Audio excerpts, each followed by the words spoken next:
Hare Krishna, Krishna Krishna, Hare Hare, Hare Rama, Rama Rama, Hare Hare.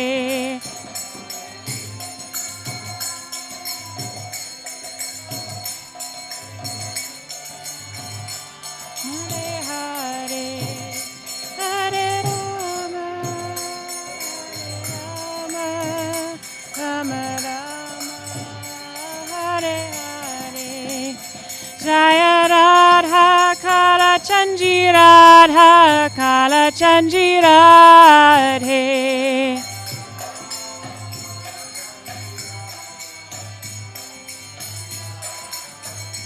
Jaya Jagannatha Jaya Jagannatha Jaya Baladeva Jaya Subhadra.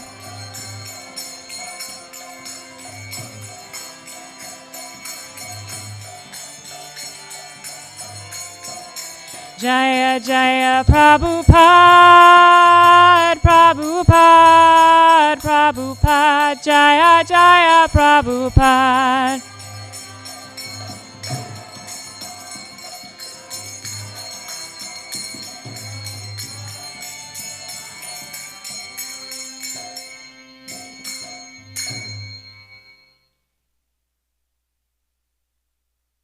Hare Krishna.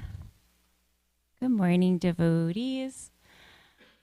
My name is Manjari Gopika Devi Dasi, and today we will be hearing from the Srimad Bhagavatam, Canto 1, Chapter 2, Verse 10.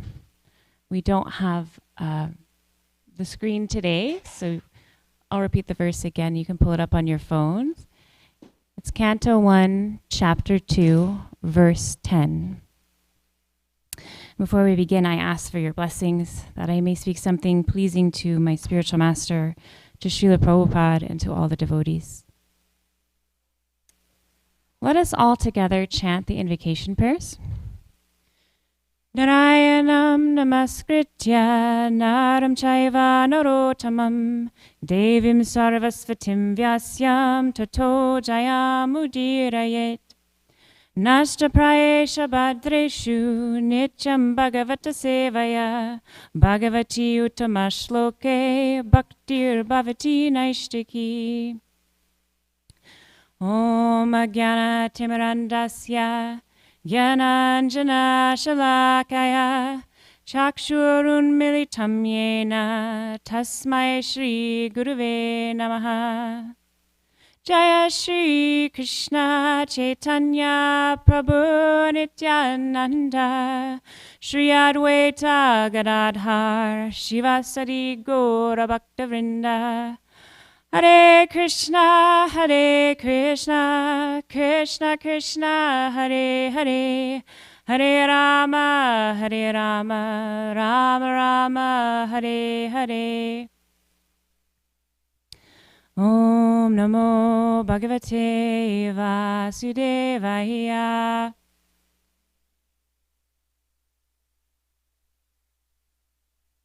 Om Namo Bhagavate Vasudevaya.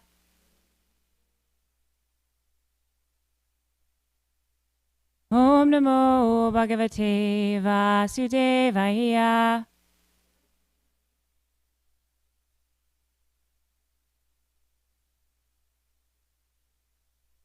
So, as I mentioned, we'll be continuing with our reading of Canto 1, Chapter 2, and we'll be doing verse 10 today. And I was just reminded the other day of how special the first canto is, because Srila Prabhupada said that he put everything into the first canto. He said everything that was necessary for one to become Krishna conscious, he put into his purports of the first canto. Because he didn't know if he would get another chance to translate the subsequent cantos. So we're very fortunate to be here together, hearing this today.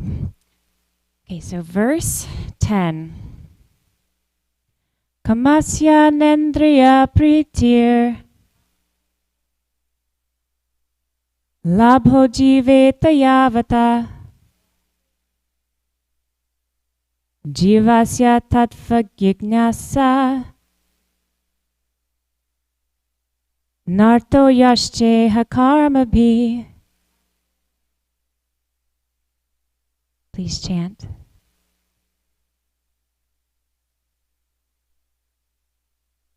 Kamasya nendriya pritir labho jiveta yavata jivasya tattva jigyasa narto yashteha karmabhi. Kamasya nendriya pritir labho jiveta yavata jivasya tattva jigyasa narto yashteha karmabhi.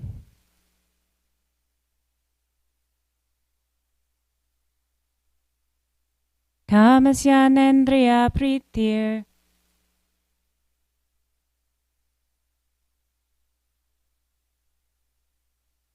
labho jiveta yavata jivasya tattva jigyasa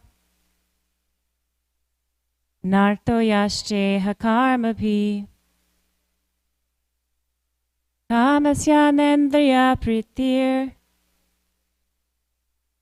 labho jiveta yavata jivasya tattva jigyasa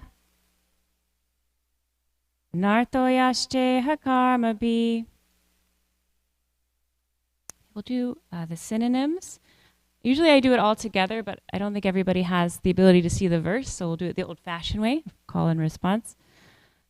Kamasya, of desires. Na, not. Indriya, senses. Priti, satisfaction. Labha, gain. Jiveta, self-preservation. Yavata, so much so. Jivasya, of the living being. Tattva, the absolute truth. Jignasa, inquiries. Na, not. Artha, end. Ya cha iha, whatsoever else. Karmabhi, by occupational activities. Translation and purport by His Divine Grace, A.C. Bhaktivedanta Swami Prabhupada. Life's desires should never be directed towards sense gratification.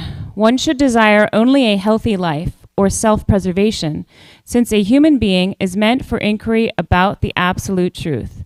Nothing else should be the goal of one's works. Purport. The completely bewildered material civilization is wrongly directed toward the fulfillment of desires and sense gratification. In such civilization, in all spheres of life, the ultimate end is sense gratification. In politics, social service, altruism, philanthropy, and ultimately in religion or even in salvation, the very same tint of sense gratification is ever increasingly predominant. In the political field, the leaders of men fight with one another to fulfill their personal sense gratification. The voters adore the so-called leaders only when they promise sense gratification. As soon as the voters are dissatisfied in their own sense satisfaction, they dethrone the leaders. The leaders must always disappoint the voters by not satisfying their senses. The same is applicable in all other fields. No one is serious about the problems of life. Even those who are on the path of salvation desire to become one with the absolute truth and desire to commit spiritual suicide for sense gratification. But the Bhagavatam says that one should not live for sense gratification. One should satisfy the senses only in so much as required for self-preservation and not for sense gratification. Because the body is made of senses, which also require a certain amount of satisfaction, there are regulative directions for satisfaction of such senses. But the senses are not meant for unrestricted enjoyment. For example, marriage, or the combination of a man with a woman, is necessary for progeny, but it is not meant for sense enjoyment. In the absence of voluntary restraint, there is propaganda for family planning, but foolish men do not know that family planning is automatically executed as soon as there is search after the absolute truth. Seekers of the absolute truth are never allured by unnecessary engagements in sense gratification, because the serious students seeking the absolute truth are always overwhelmed with the work of researching the truth. In every sphere of life, therefore, the ultimate end must be seeking after the absolute truth. And that sort of engagement will make one happy, because he will be less engaged in varieties of sense gratification. And what that absolute truth is explained as follows.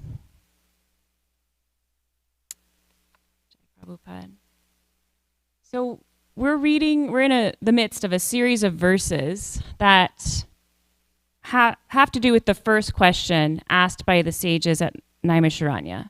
And today's verse, the last few verses as well, is answering the first question, which was, what is the ultimate good for all humanity?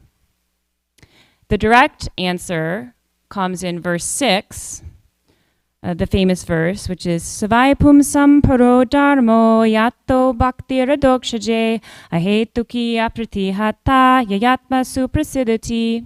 Translation: the supreme occupation, dharma, for all humanity is that by which men can attain to loving devotional service unto the transcendent Lord.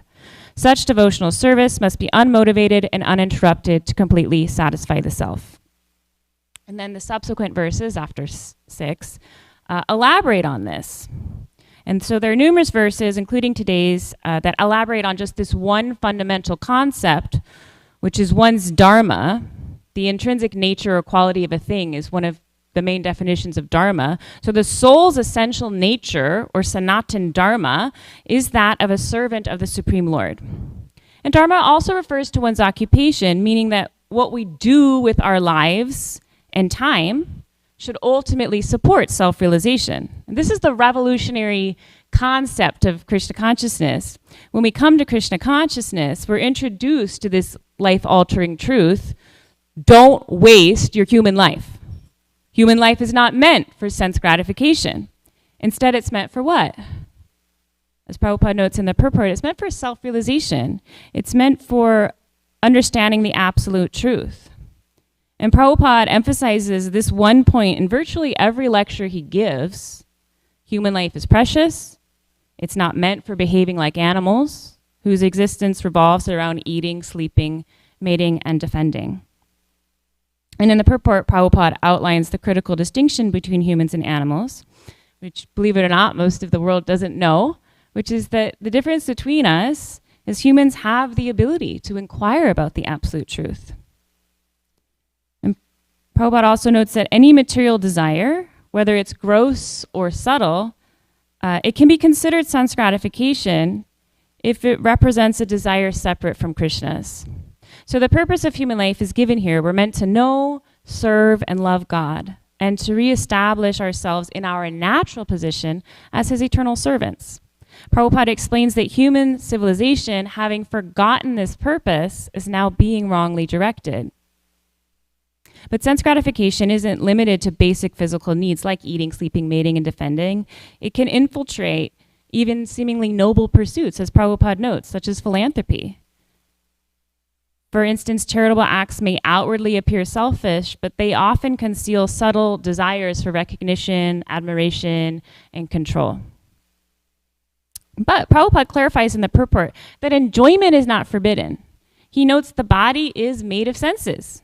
We have to eat.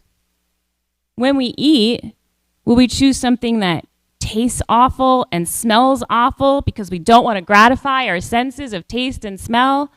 No, that's not the point at all. But we regulate our eating by making sure it's something vegetarian and that it's always offered to Krishna first.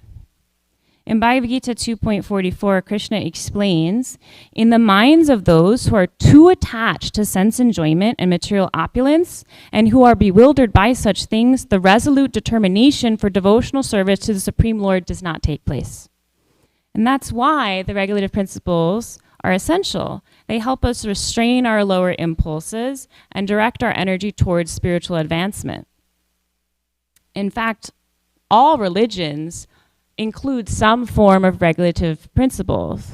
We can look at the Church of Latter-day Saints, commonly known as Mormonism. The regulative principles would say no illicit sex, no alcohol, no caffeine. In Judaism, of course, it does depend on the sect that you're in, of how strictly you follow, but there are dietary guidelines, very specific guidelines of the fish you can eat, the sea creatures you can't, the land animals you can, what you can't, and the dairy and certain things, they have to be kept separate in order for it to be kosher. In every religion, we find these things. And the purpose is always to elevate the consciousness of the person so that they are fixed in their determination to establish that relationship with God. So Krishna consciousness is not any different from other movements. So today's verse boldly declares that life's desires should never be directed towards sense gratification, which directly challenges the values of modern society, which encourage us to chase wealth, possessions, and prestige. But they distract us from our true purpose, which is reconnecting with Krishna. In the first mantra of Sri Upanishad, we're reminded that everything in the universe belongs to the Lord, and we should only accept what's necessary for our sustenance, understanding that all resources are ultimately His. And this teaches us to focus on our responsibilities without overindulgence. But being a spiritual seeker does not absolve us of worldly duties, but the Bhagavad Gita makes the critical distinction: we should perform our duties without attachment to the fruits of our labor. And that's the key difference between materialistic endeavors and spiritual endeavors. Srila Prabhupada mentioned in one of his classes that even in Krishna consciousness, we require money to maintain the temple. And he gave the example that the books that were being printed and then being sold and distributed, but those funds were being directed back towards the maintenance of the temple and the devotees. So it's not bad to make money, but the difference is that money is used in the service of Krishna. And when the wealth is directed towards spreading Krishna consciousness, it becomes transcendental. And those activities align with the ultimate goal, of course, to return back to Godhead. So understanding our true position in this world is crucial. Our constitutional nature is to love Krishna, to serve Krishna. And this love for Krishna is not something external or foreign.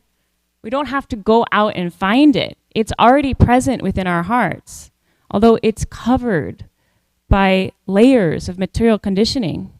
In the Chaitanya Charitamrita, it is explained, Nitya Siddha Krishna Prem Sadhya Kabunai Shravanadi Shuddha Chitte Kareye Udai. Pure love for Krishna is eternally established in the heart of all living entities. It is not something to be gained from another source. When the heart is purified by hearing and chanting, this love naturally awakens. And that message is also echoed in the first verse of ISKCON, which tells us that our love for Krishna has just been covered over, and we have to cleanse the mirror of the heart. And we do that through hearing, chanting, and devotional practices, so that we can align our lives and our desires with establishing that relationship with Krishna. The majority of the Vedas focus on guiding people to engage in sense gratification in a regulated and responsible way. And these teachings use rituals and sacrifices to fulfill material desires within the framework of Dharma, gradually preparing people to elevate themselves spiritually. However, the great sage Vyasadeva, after compiling all of the Vedas, I can't even imagine how long that took. If you've ever had a long work project, you work and you work and you work, and there's usually some satisfaction at the end that you did it. But at the very end of his compilation of the Vedas, he felt dissatisfied. He's like, something is missing here. And he realized that although he had given very helpful guidelines for humanity, he had not directly conveyed the essence of religion, which is pure devotion to God. And this prompted him to write down the Srimad Bhagavatam, which transcends material aspirations and emphasizes bhakti as the highest goal. And it's through the Bhagavatam that the soul's relationship with the Lord is explained and offers a direct path back to Godhead.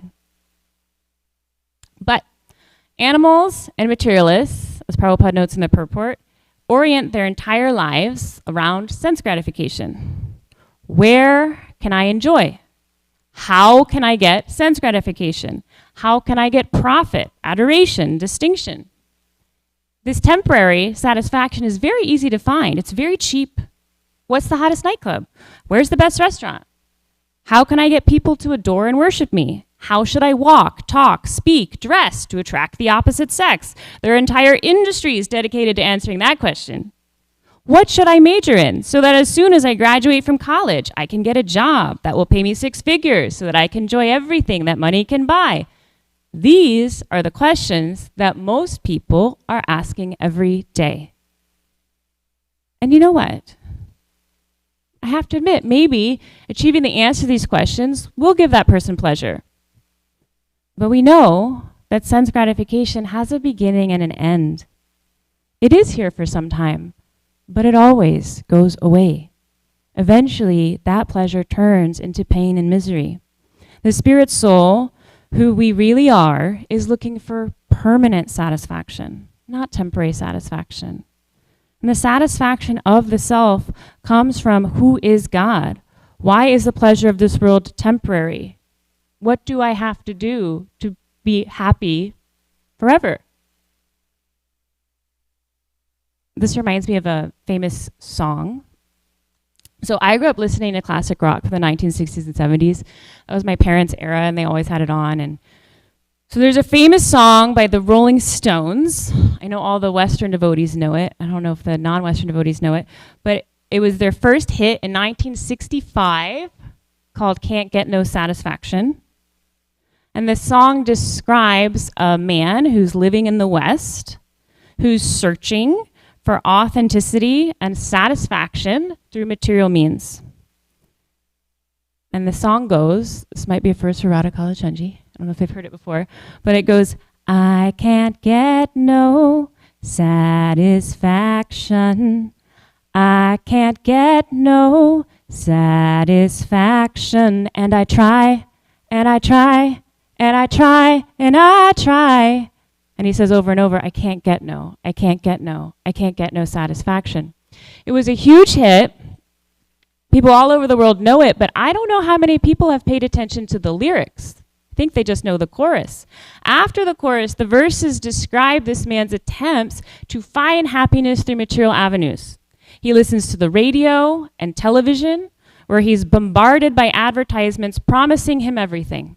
Status, fulfillment, happiness, through whiter shirts and the right cigarette brand.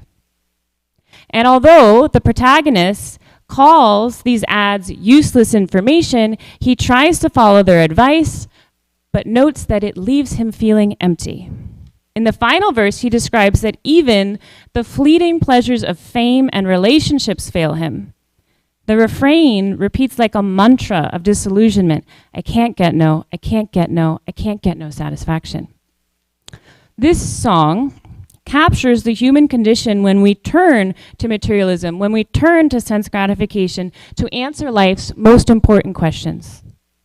Advertisers tell us, buy this and you'll be happy. And social norms tell us, achieve this status and your life will be complete. So we try, and we try, and we try, and we try. Yet as the song emphasizes, no matter how much we try, the promises of the material world fail to address the soul's longing for deeper satisfaction. And this theme was beautifully captured in a quote by George Harrison. It's hard to overstate the monumental success of the Beatles. Their fame was astronomical, their popularity earth-shattering, and their talent transformative. They didn't just dominate music, they redefined it. And they created a cultural phenomenon that remains unparalleled. In a documentary from later in his life, George Harrison reflected on the height of Beatlemania. And he said, "I'm really glad that happened to me when I was young because I realized this isn't it." Because what he meant is most people spend 50, 60, 70 years chasing all of that stuff. But by the time he was just 21, he had achieved everything society tells us to strive for: fame, fortune, and adoration on a global scale. Yet by the time the Beatles broke up when he was 27, he had come to see the emptiness of these achievements. George Harrison turned to Krishna consciousness, seeking a deeper meaning beyond the superficial rewards of material success. His realization resonates with the song I just mentioned, Can't Get No Satisfaction, that despite relentless effort and worldly success, the fleeting pleasures of the material world can never truly satisfy the spirit soul. True fulfillment isn't found in what we acquire or achieve, but in spiritual connection and understanding. The beginning of spiritual life is when we inquire, atato brahmajigyasa. When we ask the questions, what is the absolute truth? Who am I? Who is God? What is our relationship? Why am I suffering? How do I get out of this suffering? These are the questions one inquires when one finally comes to the platform of human life. According to the Vedas, one isn't even considered a human unless one inquires, atato brahmajigyasa. Why am I here? Why are we suffering? How do I get out of it? So just as George Harrison asked questions after he had made it, just as Lord Brahma asked questions at the beginning of creation: who am I? Why am I here? What is my purpose? And just as each of us had questions that led us to the spiritual path, there are countless examples throughout history of individuals who sought deeper truths. They weren't content with the surface level answers of society or the routines of daily life. They yearned for something more meaningful. Sanatan Goswami was one such person. Sanatan Goswami was a highly accomplished government minister, managing the kingdom's affairs. He had great trust and authority placed in him. But despite his success, he felt a sense of dissatisfaction. He was plagued by questions about life that his role could not answer. So overwhelmed, he feigned illness and he stayed home from work day after day, immersing himself in the study of the Srimad Bhagavatam to seek deeper truths. He did this while his boss was away. And when the boss came back and found out that he'd been calling out sick every day and neglecting his duties, he was outraged, and he had Sanatan Goswami imprisoned. While in prison, Sanatan Goswami received a message from his brother, Srila Rupa Goswami, who had already renounced his government service to join Lord Chaitanya. Using a portion of the wealth that Srila Rupa Goswami had set aside, Sanatan Goswami bribed the prison guard and he gained his freedom. He then embarked on a dangerous journey to find Lord Chaitanya, accompanied by a servant carrying some gold coins. And during their travels, they stopped at an inn where the innkeeper, suspecting their wealth, plotted to kill them in the night. But understanding the danger, Sanatan Goswami gave the gold coins to the innkeeper, who admitted his plans. But now that he was materially satisfied, he promised to help them and guide them safely. However, when Sanatan Goswami discovered his servant had hidden one coin, he dismissed him and he chose to continue the journey alone. He faced tremendous hardships, including cold and poverty, but he pressed on because he had unwavering determination to reach Lord Chaitanya and find answers to his spiritual questions. So finally, Sanatan Goswami arrived at Lord Chaitanya's residence. He was at that point extremely disheveled and he looked like a beggar. His mind was singularly focused on finding the answers to his burning questions, and he was prepared to accept any austerity to achieve the goal. So at last, he arrived at Lord Chaitanya's residence, exhausted, disheveled, looking like a beggar. He waited outside. And Lord Chaitanya could sense that there was someone waiting for him, So he sent his servant outside. He said, bring in the person who's waiting for me. But the servant came back and he said, no, there's no one waiting for you. There's just this beggar guy. I think he's a Muslim beggar. And Lord Chaitanya said, no, bring him in. So he brought in Sanatan Goswami and he embraced him. Sanatan Goswami then asked his questions. And his first question to Lord Chaitanya was, who am I? Why do I have to suffer these threefold miseries? The very first questions he asked him. Though Sanatan Goswami was a great scholar, he was fluent in many languages, he was expert in so many different sciences, environmental science, military science. So many people would come to him every day with questions, and he would have the answers to all of their questions. And he said to Lord Chaitanya, people think I am so learned, but I don't even know who I am. Therefore, I've come to you. I'm asking this question, who am I? And Lord Chaitanya said, Jiver Swarup Hai Krishna Nityadas. The constitutional position, identity of every living being is that of servant of Krishna. Thus, Sanatan Goswami's inquiry exemplifies the profound questions that are glorified by Sutta Goswami in this chapter. In verse 5, after the sages ask the question, Sutta Goswami says, yes, these are the kind of questions you should be asking, because the answer to these questions will benefit you and bring ultimate satisfaction to the self. So Sanatan Goswami's inquiry exemplifies this, because the questions centered on Krishna. And asking about Krishna leads to the ultimate satisfaction of the soul.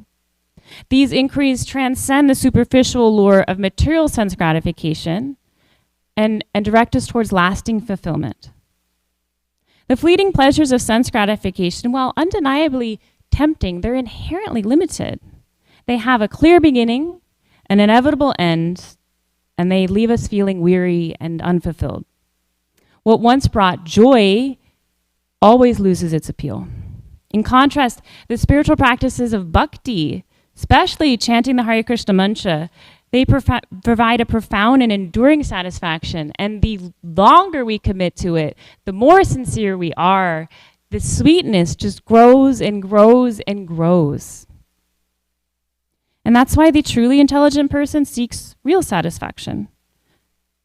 Yayatma suprasiditi. How can the soul be fully content?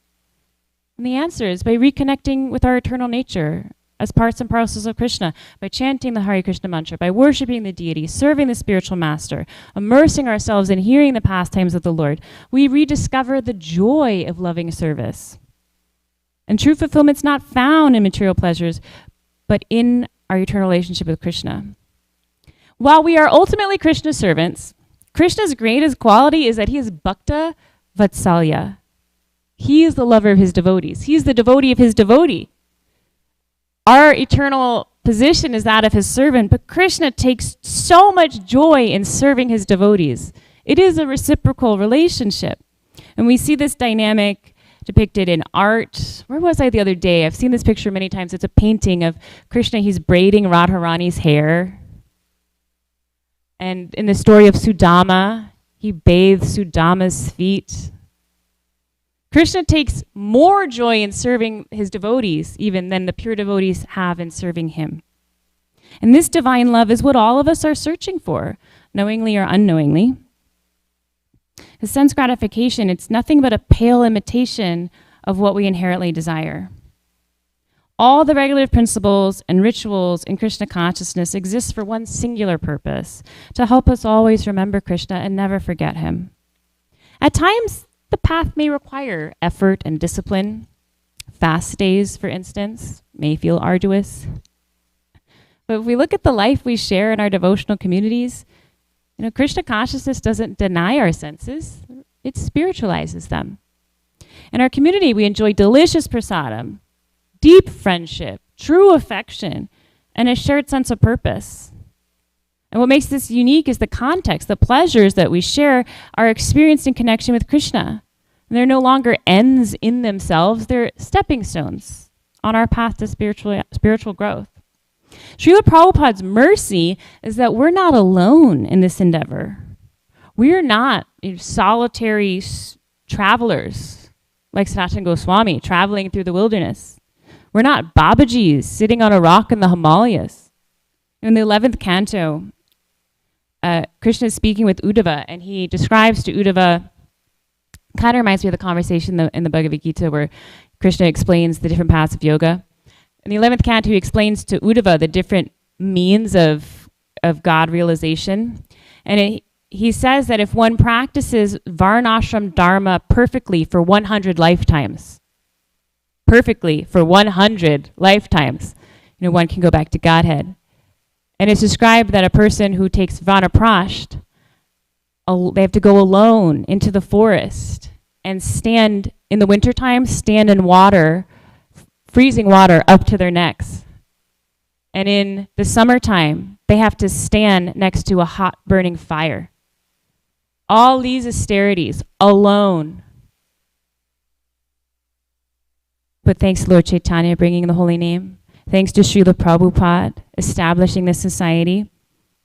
We're part of a spiritual team moving forward together. Through the association of devotees, we gain inspiration and strength to continue on this path. We draw energy from one another, and this collective effort propels us forward in Krishna consciousness. Together, as a community, we strive to remember Krishna, serve him, and deepen our relationship with him. This is the essence of our lives. It's the source of our joy, and it's the ultimate purpose of our existence. That is what I have prepared. Please share your comments and reflections or questions. Hare Krishna.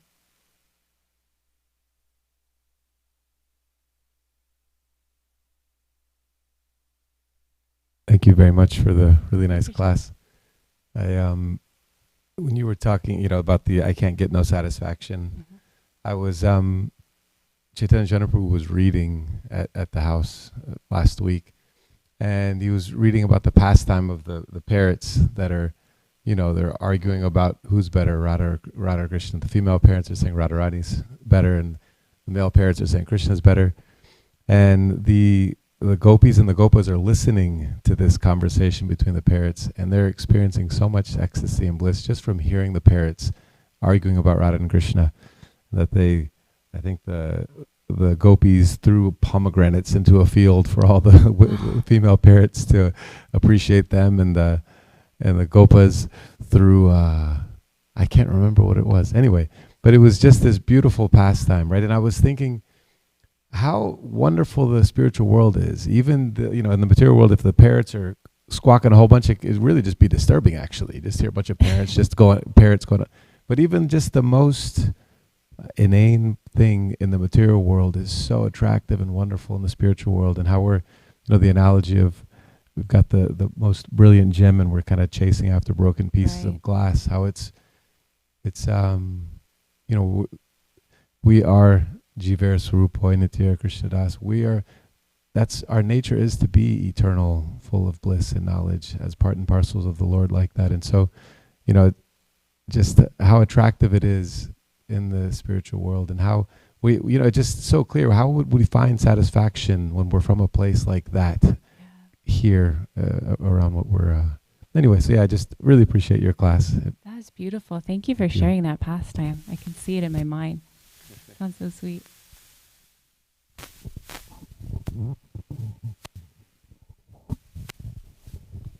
In this community, a lot of us have children or grandchildren, and we always want them to be happy, and have something to do that's interesting. I was watching a mother yesterday trying to get her two kids to chant japa, and the kids were just like so hard for them to focus. The cat comes along and they quit chanting and fool around with the cat. And so parents they like to think, let's do something. Like my son came down for Thanksgiving, and he wanted to do something with kids. So we went to the reunion tower and went up there, and parents do so many things. They take the kids to the movies, or whatever, try to have some kind of sense gratification because that's what they want. But kids to have Krishna consciousness, can it be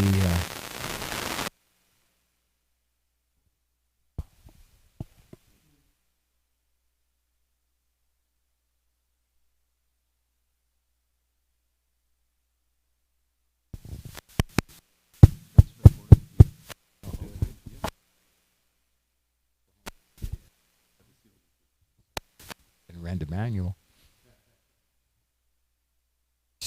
So he was saying, let's do some kid stuff, So the kids in Krishna consciousness is somehow not the kid stuff. Like the kids want to go play and the parents want them to chant. So how can that be reconciled? That because Krishna consciousness, we always say it's the greatest happiness. That's how you become happy. But then we see that, we try to apply it and the kids aren't happy. They want to do something that makes kids happy. Let's go to Six Flags or something. Mm-hmm. So why is it that Krishna consciousness, which is considered the greatest happiness, not appealing to the younger generation? Well, I don't know that it's not, I hear what you're saying. I don't know that it's not appealing. I think that children have children minds and they have children bodies, and that doesn't mean that they're not absorbing what they're being given. I'm not a parenting expert. I've read and I've heard from some. Probably Lalita Sunari should be speaking instead of me with her wonderful children. But so children's bodies and minds are very active and they need to be engaged. It's not really reasonable to expect them to sit down and chant 16 rounds, but to make chanting a positive experience, to show them model how you're doing it, just bringing them to the temple, having them associate the temple with love, fun, community, creates those impressions that they'll always want to return to the temple. And there are a lot now in this era of activity books that are Krishna conscious. Gaurangi Gandharvika, is that her name? From Mayapur, she's printed all these different activity books and coloring books. There are, at the Sunday feast, we saw all these different children's books. So just making the time to include Krishna, and so that children are exposed to him and to understand his value, his place in our lives. And then when they get older, because at some point everyone does ask these questions, right? Of how can I be happy and where do I belong? They'll remember this, and this will be their foundation. I mean, there's some Rupa Prabhu, you could probably speak to this, you grew up in the movement. But Rasesha and I are reading Prabhupada Lilamrita right now, and we're still in the very early section. We're only on chapter 4. But Srila Prabhupada was a very mischievous little boy, and he's a pure devotee, and he's eternally liberated. But he had a child body, and he had some child mentality. He got into trouble. He accidentally caught fire once. He was he would steal things. He was a naughty boy, but. Yes, he was. But still he was a pure devotee, and as he grew older, that's what took over. Krishna took a bigger role in his life as he got older. I don't know if you want to answer, Nrsimha Prabhu, how you're still here and now temple president. Well, I think I'm still here because of the kindness and mercy of so many wonderful devotees, for sure. But I can share my own experience and, what I've heard, at least from my friends growing up in the movement. I have friends that actually to this day, 20, 30 years later, they have a hard time chanting japa because japa was used as like a punishment for them in life. That you did something wrong, so now you need to go chant japa. And so it became associated with it was a negative thing. And so to this day, when they pick up their japa bag, it's like this, they have this reaction to it. And I think, for myself, I learned how to play mridanga, and I loved playing mridanga, so that was so fun for me. So it kept me in kirtan, even when I was young and wanted to go play and do what kids want to do, right? I think that's also the point, right? We hear about Krishna's pastimes. They're out playing games as kids.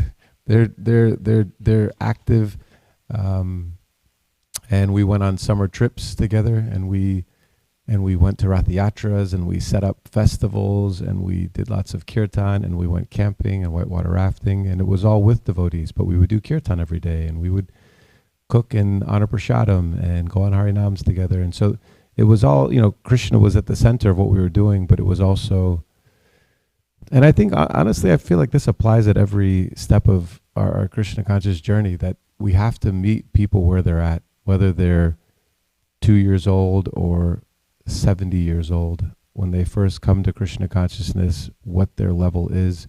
We meet them where they're at, and help them understand how they can add Krishna to their life in a way that works for them. And then gradually that taste grows, and then over time, and naturally. So yeah, just a few of my experiences. I also remember devotees that were really kind to me as a kid, and I still appreciate them. And I remember devotees that were not so kind to me when I was a kid. And I remember getting the kartals snatched out of my hands one time in the temple room. It's like things like these things stick with kids. Yeah. And you see devotees like Indradumna Maharaj and how they are so kind.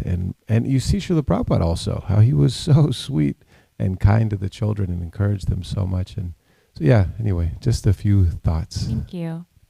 Yeah, I've also heard that with chanting, that you shouldn't force it because you don't want them to, when they're older, to refuse it because it was forced on them. And also the thing I was going to say that I forgot is, as a parent, you kind of have to become a detective and see what it is that what Krishna conscious thing your child is attracted to.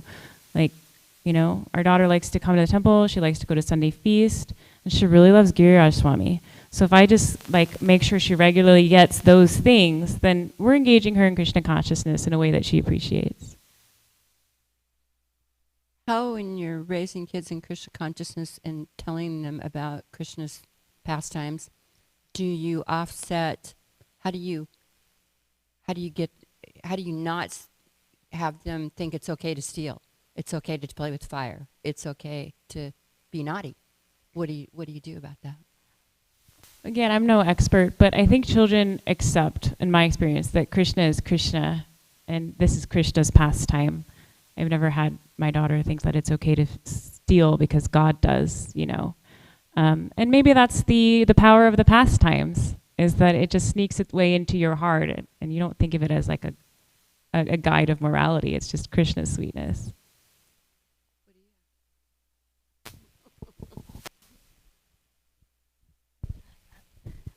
I think that's what happens. The children are satisfied, so that tendency is satisfied when they hear about Krishna doing that. Just like when we dress the deities, if we like to dress ourselves or our dolls, but when we dress the deities, that tendency is satisfied. So just like that, when children hear about Krishna's pastimes, doing all the mischief, then I think their desire to do that is That makes sense. Gokulananda Prabhu? Nothing? Not today? I wanted to add one more point. I really want to appreciate Draupadi because she did that play and how it engaged all the children. Right. And so fun activities like that, they are absorbed in the pastime and they're having so much fun being the monkeys and the demons, and that's how we engage them. That's true, yes. Yeah, there's been a lot of youth activities in the last couple of years. Mother Draupadi and Mother Kanchana Kunda. She's also really expert at just last minute throwing something together that everybody's excited about, and then the kids have these bonding experiences.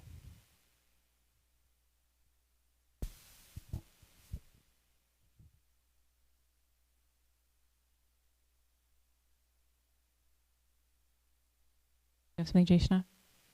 Jaishnav, what's your favorite Krishna conscious activity to do that you find super fun? Play kartal. Yes, and thank you. You're really a great kartal player. Really well.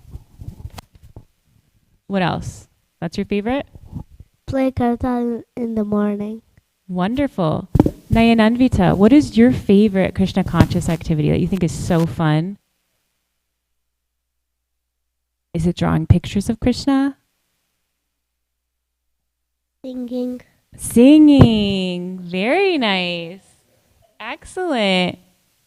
Happy to hear that. That's Gokulananda Prabhu's favorite also, is the singing. Any other? Yes.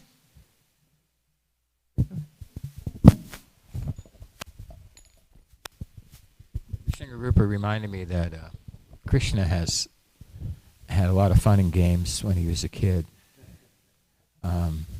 In the Krishna book, you can read these stories, and it seems like the things that you could apply. like they do leapfrog, Right. and everybody likes leapfrog. Getting on Krishna's shoulders, the name of that game where you, Chicken. Yeah, we used to do that in the pool in the summer. and Yeah. then there's getting various pots with different amounts of water in them that make different sounds, so you can play like kind of xylophone. Oh, fun. That's something that Krishna did, and there's just a bunch of fun stuff that he did as a kid in the Gurukula.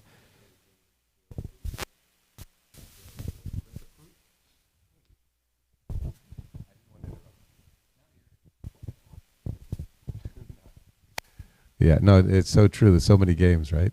I can't. Was it bale fruit? Coconut brew, the fruit that they used, The gopas. the gopas used. I think it was bale fruit. I can't remember. Yeah, so many nice.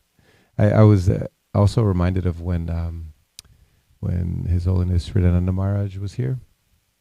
I guess maybe 6 months ago now. No, actually, this was last year. I got the opportunity to drive to Houston with him, and he was sharing that when he grew up at the Jewish temple, they had on their Sunday service, they had side by side. So like we have our Sunday feast program, they had side by side a youth program, and and it was organized by the older youth, and the younger youth were engaged, kind of like we do at TKG Academy on Friday mornings. Mhm. Where they have the Cool. older kids train the younger kids how to do things. But they did everything just like we do. Artik to the deities, dress the deities, give a Wow. class, have a kirtan, serve some prashad. Like they did everything side by side. And so they had, I think, we're all looking for some kind of meaningful engagement. And Yeah. I think you made such a nice point, finding things that they feel inspired by and encouraged by in their Krishna consciousness and fanning that. Just, like creating more opportunities for them to do that. That sounds so cool. Should. 100%. We need to do it.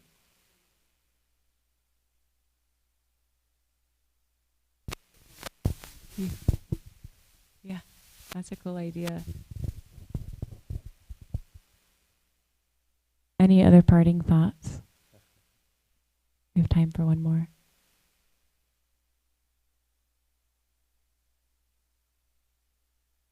Oh, Mother Tammy. Just along that line in Portland, Oregon, at the Hillsborough Temple, they would run what they called a Sunday school for the kids that would, that would engage the kids in learning about Krishna's pastimes and stuff while the adults were in the temple room. We do have a Sunday school program. I think Rasakali Mataji runs it. So there is that takes place at the same time as the Sunday feast. I think it would be really nice if there was something going on like that during programs where speakers come, because it's very hard for kids. Yeah. Disruptive to everyone else too. Yeah, it can be. It would be cool to have them taking ownership of RT and everything. But some kids do really well. We have these two. And bring some activities, some coloring or something they can do. But certainly the younger ones, it's a struggle if the parents want to come.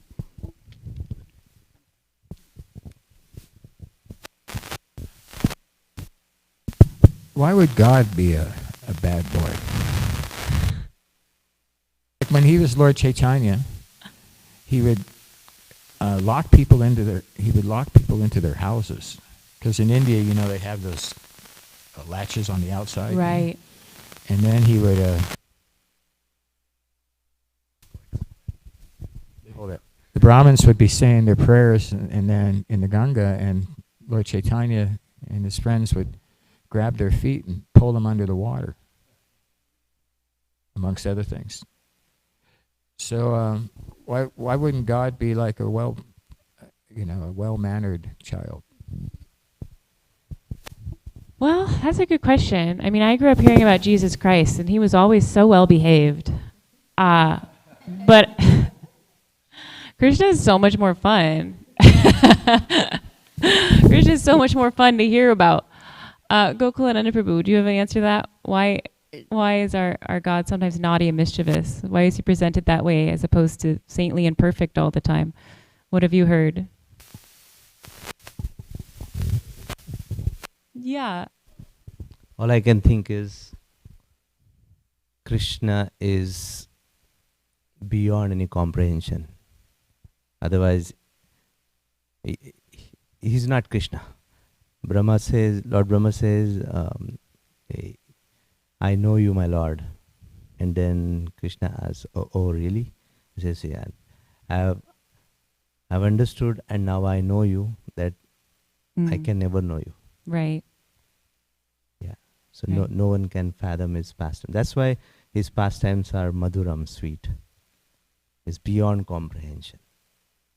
And another aspect that comes to my mind is whatever he does is perfect. And we may not understand, but there must be some purpose. He's a multitasker. There is always something connected to it. Unless and until, as per our level of advancement in Krishna consciousness, and unless and until it is revealed by the acharyas, they remain hidden. So at one point of time when we reach that particular level, to that degree, the depthness or the meaning, the depth of that meaning is revealed by the acharyas. Thank you. Thank you all for your participation. Srimad Bhagavatam Ki Jai.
Gopal Govind Ram Madhusudan Gopal Govind Ram Madhusudan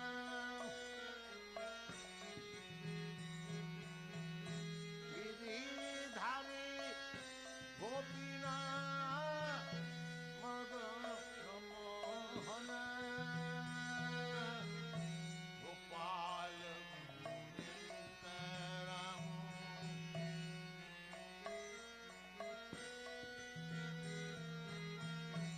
Gopal Govind Ram Shri Madhusudan Giridhari गोपी मदन मोहन हरये राम कृष्ण हरये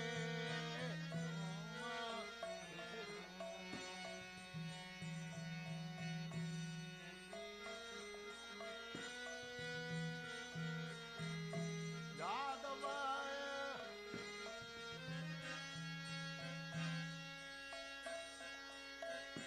यादवाय माधवाय केशवाय हरये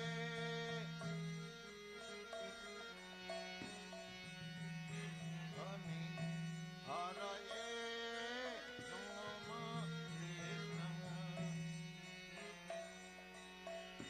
यादवाय नमः यादवाय माधवाय केशवाय नमः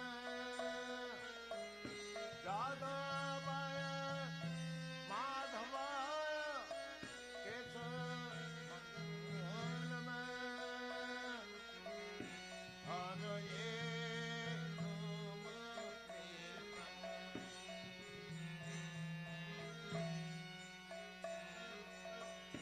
गोपाल गोविंद राम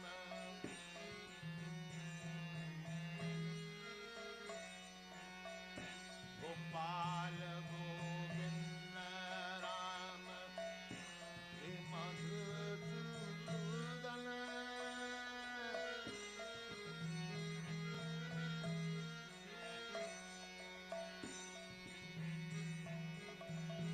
गोपाल गोविंद राम श्री मधुसूदन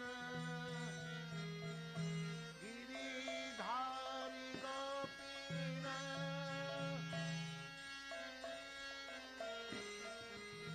धारी गोपीनाथ मदन गिरिधारी गोपीनाथ मदन हरये राम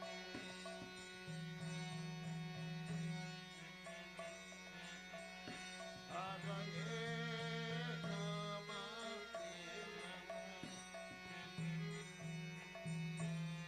चैतन्य नित्यानंद श्री अद्वैत चित श्री चैतन्य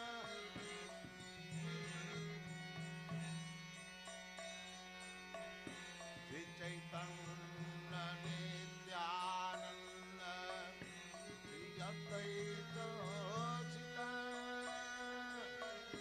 हरि गुरु वैष्णव हरि गुरु वैष्णव भागवत गीता हरि गुरु वैष्णव भागवत गीता हरये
Yadava